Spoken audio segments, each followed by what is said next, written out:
Two merchant vessels reported coming under gunfire in the Strait of Hormuz, the single waterway that controls 20% of the world's oil supply.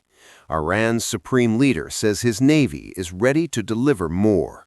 This is bigger than it looks. Breaking news.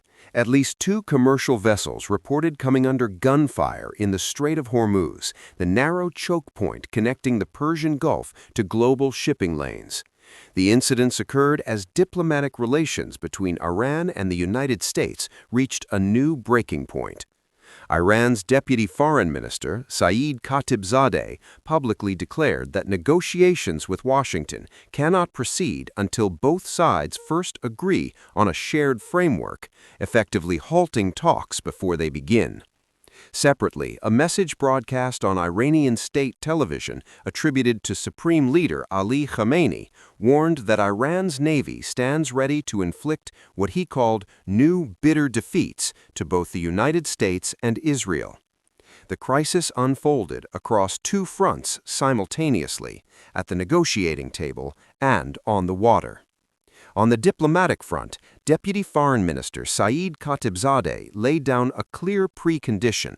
Iran will not enter any substantive negotiations with the United States unless both parties first agree on a defined framework for those talks.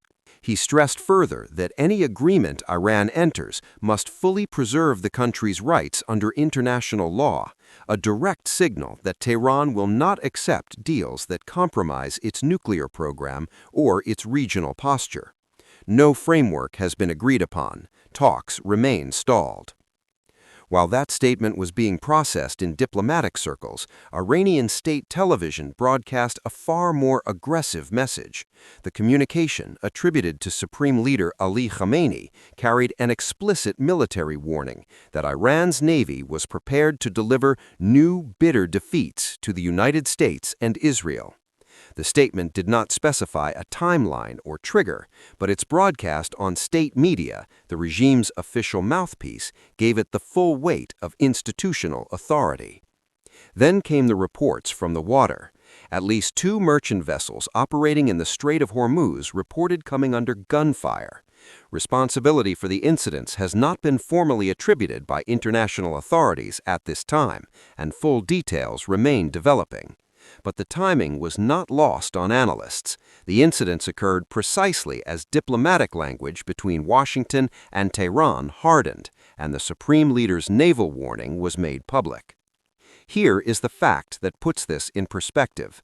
The Strait of Hormuz is only 21 miles wide at its narrowest point, yet it carries roughly 1/5 of all the world's oil every single day. Every tanker that passes through it is, right now, passing through contested waters. Ask yourself this: if two vessels have already come under fire and no one has officially claimed responsibility, what exactly is happening in that strait tonight? What this moment reveals is not a sudden escalation. It is the culmination of a long, deliberate pattern. Every time U.S.-Iran diplomacy stalls, the Strait of Hormuz becomes Tehran's pressure valve.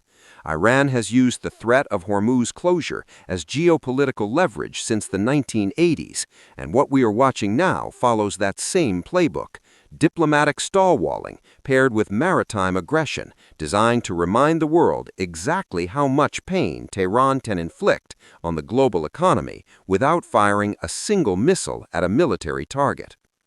The deeper question no one is answering yet: if U.S. does not agree to Iran's framework and merchant vessels keep coming under fire, at what point does this stop being a warning and start being a war?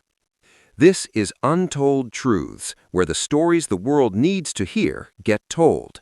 If this story moved you, drop your thoughts in the comments. Subscribe now so you never miss a breaking story. The truth doesn't wait, and neither do we.